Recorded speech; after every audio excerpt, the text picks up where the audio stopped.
Welcome to Bradford and Brooks with your host, Margie Bradford and Jim Brooks, live on WBRT here in downtown Bardstown. The show is sponsored by Springview Hospital in Lebanon. Thank you for listening to 97.1 FM, 1320 AM, and 94.9 FM in Lebanon. Bradford and Brooks, a civil discourse of discussion where community involvement is encouraged. Bradford and Brooks is on.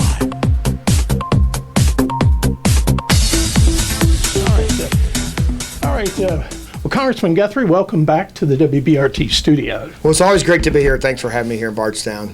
Well, I know you're in town for a couple of reasons, and one of the ones that's near and dear to my heart is the Second District Congressional Art Contest. Right, exactly. And one thing that's impressed me over the years is the level of the artistic talent in the Second District contest. It amazes me, and I really feel for the judges who have to determine exactly. the winners, because there's just so much talent. Well, thanks for that. So the Congressional Art Competition, every congressional district, I think almost everybody participates in, but has an art competition. The number one from every district gets to hang in the Capitol building. And I believe it's near and dear to your heart, because I believe your daughter won Yes. one year. Yeah, 2014. 2014, That's right. and now, I think she hopefully still has an in at the National Gallery of Yes. Art, because she was supposed to give me a tour, Yeah. but COVID just kept that from shutting down. Because there's the only Da Vinci that is not in Europe is in the National Gallery of Art, and suppose you can see his fingerprint, but I don't have enough pull to get close enough to it, because last time I tried to see if I could see his fingerprint, I said, "You're standing too close to this picture." So I'm hoping she'll be able to give me a tour. I know she's not there currently, but yeah, it's great. So Bardstown and Nelson County it continues to walk away. We have really exceptional talent everywhere, but you have teachers that really have grabbed onto this. Dan Willis, who has grabbed a hold of this competition and really has encouraged her students to move forward. So Alexis Gribbins has won this time. So her piece of art will be hanging in the Capitol building, I think, sometime in June. We're taking it with us home to get it ready to ship. Right. And it's a portrait of an eagle. So it was an eagle. So it's just beautiful. But when people come to D.C., hopefully we'll get opened up where people can tour. It's actually the hang between the Cannon office building and the Capitol building in a tunnel. Right. And you can go through and just see just how talented young people are across the country, and people we need to celebrate, and we need to recognize their talent. I always tell people I went to high school in Alabama, and if you didn't score touchdowns, you didn't get really recognized the way that you should. Right. Because a lot of people do a lot of other things, and I wasn't one that scored touchdowns, so I guess it's near and dear to my heart too. And I don't know what talent I have, but these young people are extremely talented. So I'm so glad we have this competition. I know and I know that. In addition to the winning artwork being hanging in the Capitol, you also have places for the other, some of the other artwork that stands out. The problem is you get, and it gets to your point. I would hate to judge this, right? Oh, sure. So we have probably. I think we have 46 pieces come in. We've had more than that in the past. COVID obviously slowed some of that down. And so we decided we're going to have a winner. The second place gets to hang in our office in D.C. Another one gets to hang in our office in Bowling Green, where my main office is. Right. So we do distribute these out because there are and we have county winners, but we don't actually hang their piece of art. But what's fun, we get to enjoy it for the whole year. And we have some really, really talented young people in art. Well, I know it means a lot to the students and also the parents. My daughter's piece of art is hanging in our living room. Oh, well, good. Well, and it does mean a lot, doesn't it? So you're not going to sell that one for money, right, or whatever. That's going to stick around for a while, huh? Well, if she makes a name for herself in the art world, well... If you can retire on it, you will, right? It might be considered. It is absolutely. I remember how talented she was, and so a lot to be proud of it. And it like I said, it is something I'm glad to participate in. Now, of course, and I know there's a lot more going on in Washington. Quite a bit. I know that the President Biden addressed Congress, I guess, late last month, and there was a lot of discussion about bipartisanship. Some of the news I hear out of Washington, it doesn't sound the bipartisanship seems to be either lacking or it's just not being mentioned in some of the news stories. And so what's the real story? Are we seeing it's a little of both lacking and not being mentioned. So the big things that you talk about, the things that are really important need to get done, aren't going through bipartisan. And like the president has said, offer me a solution. So we actually, so in the infrastructure bill, he had a $1.9 trillion infrastructure bill. Remember, they also spent almost $2 trillion when he first came to office on COVID. Right. We spent $4 trillion last year, and we also spend $4 trillion annually as a regular, Army, Navy, Air Force, Marines, Social Security, Medicare, and those kind of programs. And so he's looking at spending up to $10 trillion, and we just think that's too much. So he says, well, if you don't like what I'm doing, give us a solution. So of the $1.9 trillion infrastructure bill, we filed a bill the other day, $600 billion. We all want to deal with drug prices. We think one of the biggest issues that we can deal with is what seniors pay for their pharmaceuticals. Sure. But he keeps talking about a European-style system. Europe is still in lockdown. I mean, D.C. yesterday, your daughter will probably tell you, this last week you can see D.C. opened up. I mean, in Kentucky, pretty much in my area has been opened up. I know the governor still has eased a lot of restrictions. I think the masks are June the 11th. I'm not sure what's wrong. Right. June the 10th, it'll be okay on June the 11th. But anyway, that's the date that he picked, and he has the authority to do that, I suppose. But so things are starting to open up again. But what the Democrats want to do is put price controls on our pharmaceuticals, which will take away from innovation. And if there's ever any, we pay too much. We pay more than anybody else in the world in drugs, and we have to deal with that. But if there's ever any argument that our system is superior to any other system in the world, look at the way other people are still in lockdown, and we're coming out of it.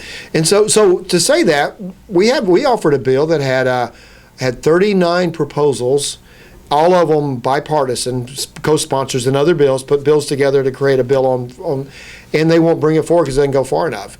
But so I can say all that to say this, whether if it's infrastructure, drug pricing, other things like that, the president said, can we not at least vote for what we agree on if we can't agree on everything? Right. And that's what I've quoted to my Democrat colleagues quite often. Of course, they want more, and the Democratic Party in Washington is a little different than how it's been here in the past. Absolutely. It's a little further to the left than it has been here in the past. Anyway, it's kind of changing here as well.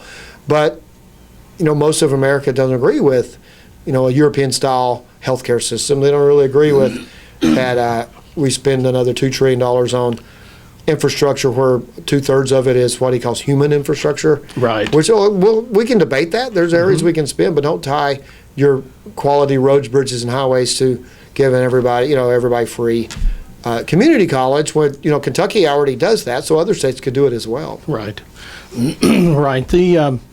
The economy, or at least locally here in Nelson County, we're blessed with the economy is really picking back up. Right. I know that the service industries like restaurants and bars are still they're having trouble finding employees to. Right, and that's a problem of what the policies in Washington says that we still have enhanced unemployment, right, which I think is fine if people truly are unemployed and cannot find a job. What came out of the last jobs numbers, we had 266,000 jobs, the way that they announced it in Washington, created, when they expected 1 million. So that's, I say created, I'll use air quotes on that. But and President Biden came out and said, well, we need more stimulus because the economy is obviously not growing as fast as it could. Right. That was just, you can use numbers to say anything, but I'll just tell you the facts. 266,000 new people went to work in April. There are 8 million empty jobs. Wow. So that jobs that could be filled. And I just met with some prominent Bardstown business folks who are the biggest struggle is getting people to work. And, some of them are lower skilled, some of them are higher skilled. But the way that you build your future, if you are lower skilled, you're never going to improve yourself if you don't go to work. Right. And build your skills, build your work ethic, build things moving forward. And so we have a combination of people just kind of trapped that need to get out, that we need to help get out and get to work. We have people that, as long as unemployment's running, I'll get a job. If there's 8 million jobs out there, they'll be there, in September when my unemployment runs out. Right. A majority of states, Kentucky not a majority, nearly a majority, 22 states have said they're not going to do the enhanced unemployment. And Kentucky's not one of those yet, but I will tell you, if the people who make that decision go talk to the business leaders I've had, if people want to work, they can work. Right. I'm not saying people haven't been displaced by this. Sure, but there are jobs available for people to work. You just have all you have to do is watch the Help Wanted and it's websites, Indeed, etc. There's lots of some big employers are begging, literally begging and signing offering bonuses, sure, weekend bonuses. Sure. I've talked to someone who has a convenience store business and said they're paying like $2 extra to get weekend work and so so people can earn pretty good. I mean, a good income, particularly if you're younger. I mean, it's not something you want to raise a family. That's the thing. Get to work, get skills, and move forward. And then that's where the community college, the things that we can work on to get people the skills they need. The big thing right now is truck drivers. That's what really showed up in the gas prices going up. And those aren't minimum wage jobs. No. Nor are they college degree jobs. Right. You can get a CDL in a 4 to 6 week program. Right. And so think about that. If you can go spend 4 to 6 weeks learning to drive a truck, you can make starting out. 2 years ago, I bet it's higher than that now. Most trucks were starting at over $40,000 a year. So think about what it probably is now and what your upside potential is. Right. I know that I've been following the school systems, and workforce development and is really a key push right now, and introducing young people into the workforce.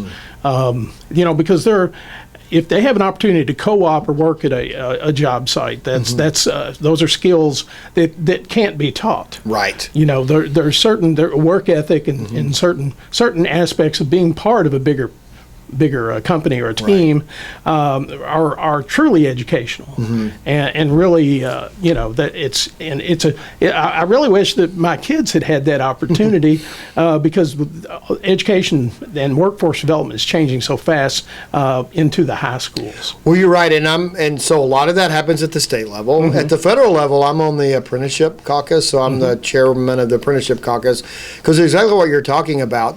And the thing, we have a really great system for people who want a 4-year college degree. I know we got to make it affordable, but we do have a great system. And it just seems like what I've witnessed when I was in high school, which was almost 40 years ago, and what is going to develop, it just seems that we get you through high school. If you're going to college, we prepare you for that. If you're not going to college, we're going to then go find your way. But I will tell you, Kentucky's changed, and there are a lot of businesses. There are businesses that are now working with community chambers of commerces, workforce investment boards, putting their pieces of equipment in tech schools so people can learn how to operate their machinery. And I'm talking, these are jobs that get into the $20 and $30 an hour job.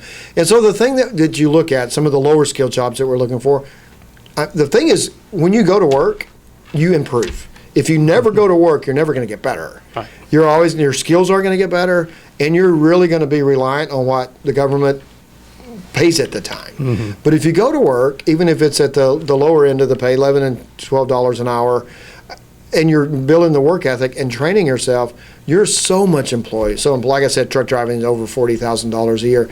But we got, Switzerland, we studied that in Congress, so the lady and I, and you really only go to college, 4-year college, like we call it, if you're going to be a professional, like a medicine, or if you're going to be an academic teacher.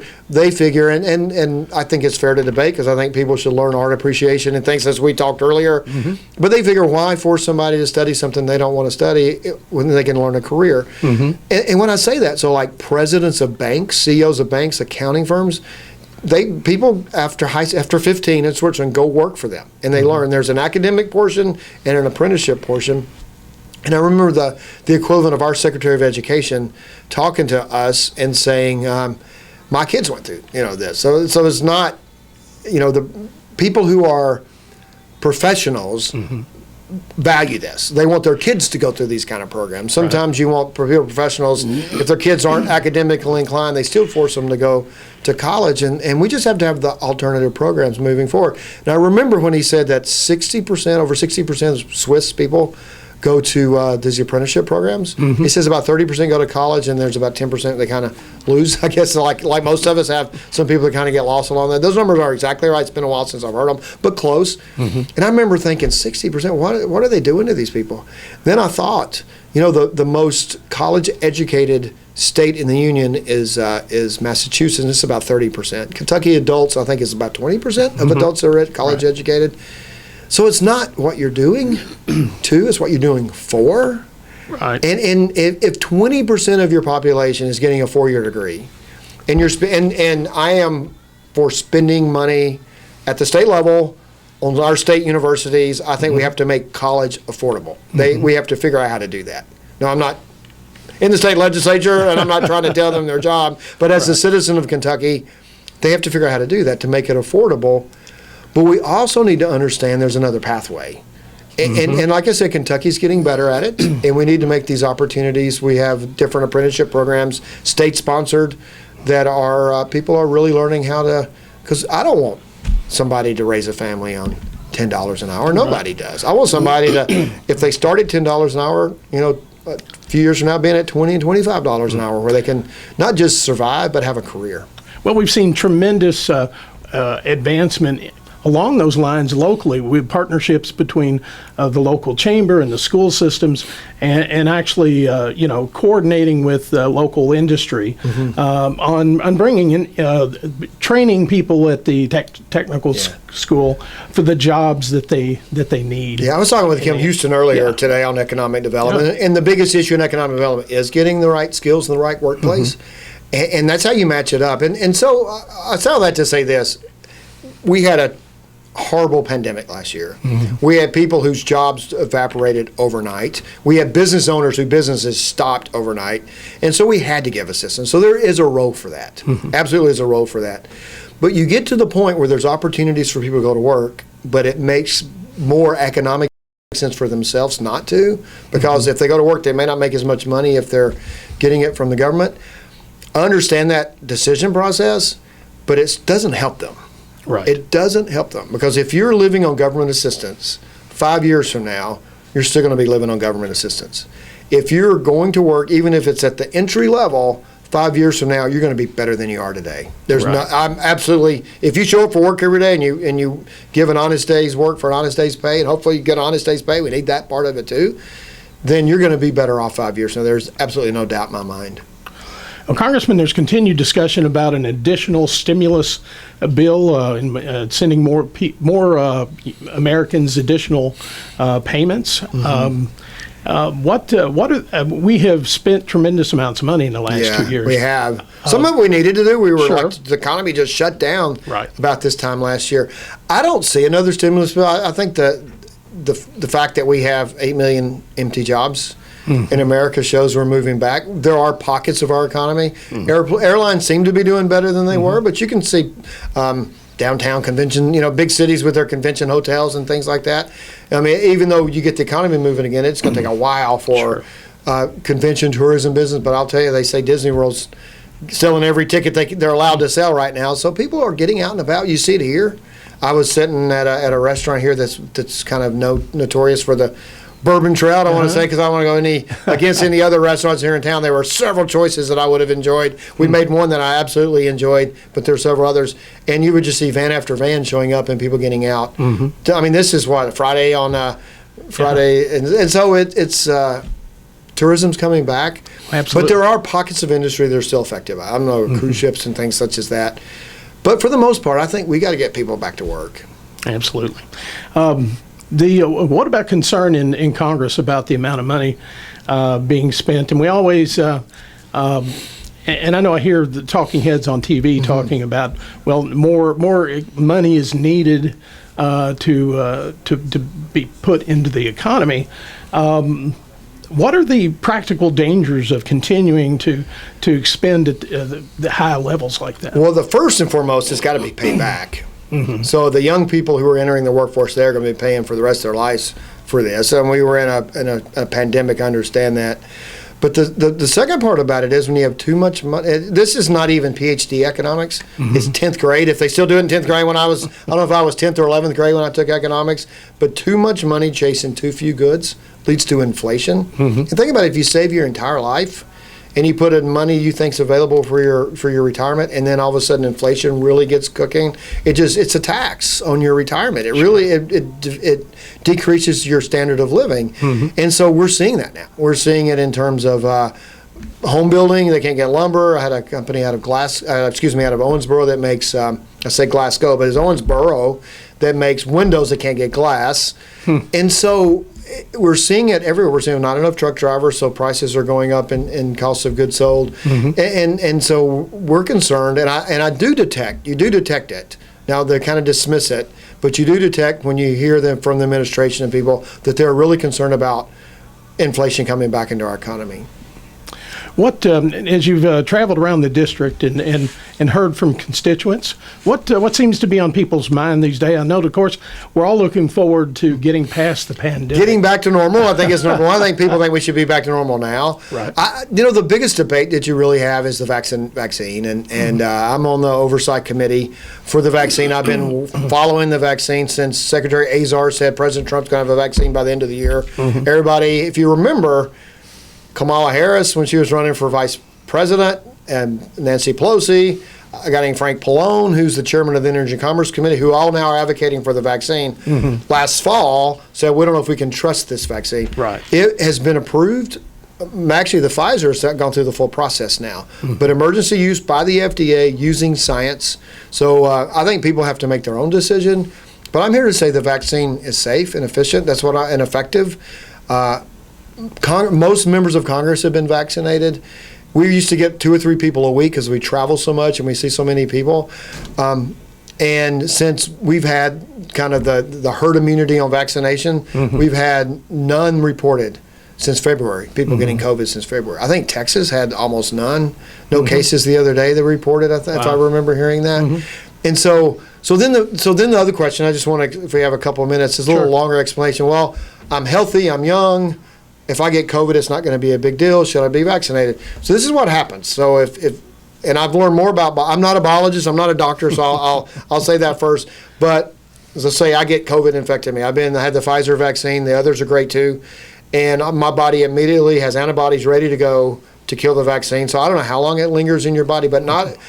They say 5% of the people, it will linger long enough to show up positive on a test. But it won't make anybody sick or severe symptoms, as they say, and 0 hospitalizations of people who have been vaccinated for COVID, hospitalizations.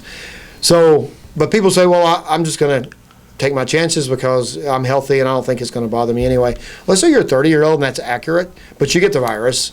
It enters your body. You get some slight symptoms, lose taste, smell like they do. Nothing big, right? But the virus is into your body. Your body starts creating antibodies. So it takes 3 or 4 or 5 days for your body to kick it out. So if you've been vaccinated, your body almost eliminates it immediately, except for 5% of the people that have a little bit, right? Right. But if you're not vaccinated and your body does fight it off and you don't really have gets really sick, that it's going to be in your body 4 or 5 days. Guess what the virus does? The will to survive for any living thing is amazing, right? The virus has a strong will to survive. It's just the darndest thing to watch. And it can mutate. And the more mutations we get, the more opportunity it has. We have a mutated that defeats the vaccines. Right. And so I understand, and people make their own choice. I'm not for mandates. But if it says I'm only risking myself by not choosing not to get a vaccine, just think about there's a chance you could be one of the hosts that allows the vaccine the virus to mutate enough to beat the vaccine. Right. Excellent point. But I know that there's a push. You see there's promos and TV commercials to encourage adults, and now going down to age 12. I believe. Down to age 12 has been approved. Yeah. And I don't, Bardstown was one of the groups that did the Pfizer study. I went and visited the office that did that. A fantastic lady who ran that program. The physicians that ran that program. I think Bardstown should be proud of this vaccine, because citizens of this community, when you're talking about not knowing what you're putting in your body. I mean, they wouldn't have done it if the first phases of science didn't show that it had promise. Right. But there weren't enough people to really have it in their body to know. So there were not just this community, but others had 30,000 people took the vaccine. We now have millions have been vaccinated. So we know that it's not anything that's the Johnson & Johnson, they still don't know about the 6 people out of the 6 million that had blood clots. It was usually younger women, and so there's some question if there was some combination of some other things, but it's safe and effective. And if somebody says, well, you don't know what this could do to your body in 20 years, we don't have a 20-year study on that. That's obvious, but we don't have a 20-year study on COVID either. what are the long-term effects of COVID on your body? Right, and you do find people that had COVID last year who were the long haulers. Yep, who we have long haulers. You can get real. Not only do you get, if you're older and you can get really hospitalized and sick, but the long haulers. We've had hearings on long haulers. People just feel like they have just fatigue. I mean, there was a young lady who was a college-age athlete who testified that she couldn't get out of bed most of the days, and what happened was interesting. After she got the vaccine, she got better. Yeah. Wow. Because she got COVID sometime in the fall, right, and then she was able to get the vaccine and just could never recover from it. Not that she was still sick from COVID, the long haul, the heart, issues, the things that she just couldn't seem to get her feet back under her. And then after she got the vaccine, she got better. All right. Well, Congressman, I know your time. So the question with that, though, is if there's some lingering COVID in her body, which I don't really know that. So I'm just saying what I know and don't know. I'm not a scientist, but the theory is there's still some lingering COVID in someone's body. First, most physicians are telling me it was all in their mind, which I don't think is a fair thing to say, because people feel sick, they're sick. And then, but it said that there could be some evidence of COVID remaining that's not detectable, that's continuing to cause the problem, and the vaccine eliminated it. Right. The vaccine, this virus does not like that vaccine, and that vaccine does not like this virus, and that's a good combination. Well, I know that there's been many reports of people who have some reaction to that second one of the Pfizer and Moderna, and I felt bad for about a day. That's the worst I've heard. Is about a day of really tired. I mean, just really tired. Right. And what's funny, people ask me if I had a second shot reaction. I didn't that I know of, and the reason I say I don't know of, I got my shot on January the 6th at about 10 o'clock in the morning. And we went into session about 11 o'clock that day on the electoral, and then about 1 o'clock we know what happened, which is for another longer time we can talk about if you want to. But so I don't know if the exhilaration or when I say exhilaration, I'm just the energy you get when you see that kind of thing happen, if it just kept me from feeling. I may have felt bad and just didn't know it because I was feeling all the other emotions going on that day. Sure. But you, like I said, the will to survive, I was never threatened. I was in my office when it was happening. I was watching Senator McConnell speak on the floor of the Senate. So I went to my office to watch him speak. And so I was on my way back to the House when the breach happened. And so I was never in danger. But your body creates mechanisms, right? When I say exhilaration, you just like you get defensive. Sure. Your body gets defensive, and so I don't know if I really got sick or not. I can tell you, I was. It was intense. I'm sure. Yeah. All right. Well, Congressman, I know you need to have other places to be.